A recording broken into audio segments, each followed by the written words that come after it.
Salut, c'est Laurette. Aujourd'hui, c'est recette de gyoza croustillant au parmesan.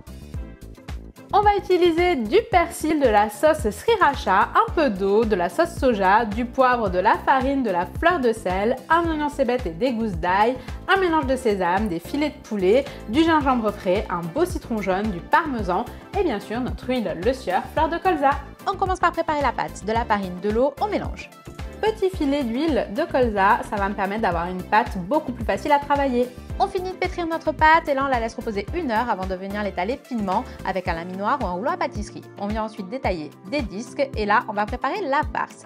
Pour ça on met tous les ingrédients que vous retrouverez en commentaire de la vidéo.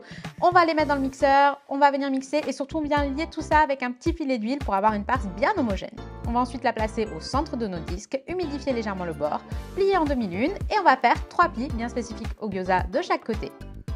La première cuisson à la vapeur, attention vous brûlez pas, c'est chaud. Ensuite on se prépare un petit assaisonnement type vinaigrette avec un petit peu de sauce soja, de la sriracha, de l'huile fleur de colza. On mélange bien. On vient faire chauffer de l'huile dans une poêle et la fleur de colza est top parce qu'elle sert aussi bien à la cuisson qu'à l'assaisonnement. On va venir faire griller nos gyoza et surtout on va râper du parmesan par-dessus pour la gourmandise et le croustillant. Là, il n'y a plus qu'à servir avec la petite sauce qu'on a préparée et un peu d'oignon cébette et je vous dis que ça, vraiment, c'est une tuerie.